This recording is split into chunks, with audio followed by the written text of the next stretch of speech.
কানাডার লিগে ডাক পেলেন রিশাদ, সাইফুদ্দিন, সাকিবের দলবদল।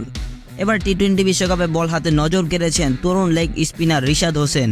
এবার তার পুরস্কারও পেলেন তিনি। প্রথমবারের মতো দেশের বাইরে কোনো ফ্র্যাঞ্চাইজি লিগে খেলার জন্য ডাক পেয়েছেন এই অলরাউন্ডার। কানাডার গ্লোবাল টি-20 লিগে দল পেয়েছেন রিশাদ। ড্রাফট থেকে তাকে দলে ভিড়িয়েছে টরন্টো ন্যাশনালস। দলটিতে সতীর্থ হিসেবে শাহেনশাহ আফ্রিদি, রেসি ফন্ডার ডুসেন, মোহাম্মদ নওয়াজ, কলিন মুনরোর মতো তারকা ক্রিকেটারদের সঙ্গে খেলার সুযোগ পাবেন রিশাদ। চলমান টি-20 বিশ্বকাপে দলে সাইফুদ্দিন জায়গা না পাওয়ার প্রশ্ন উঠেছিল বেশ। তবে এই আসরে নানা থাকলেও ফ্র্যাঞ্চাইজি দলে নজর কেড়েছেন তরুণ অলরাউন্ডার। গ্লোবাল টি-20 লিগে দল মন্ট্রিয়াল টাইগার্স দলে ভিড়িয়েছে তাকে। গত আসরের মতো এবারও দল পেয়েছেন তারকা অলরাউন্ডার সাকিব আল হাসান।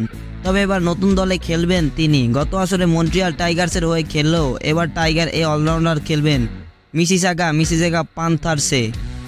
আগামী 25 জুলাই পর্দা উঠবে গ্লোবাল টি-20 লিগের আসন্ন আসরের। 11 আগস্ট ফাইনাল ম্যাচ দিয়ে পর্দা নামবে আসরের।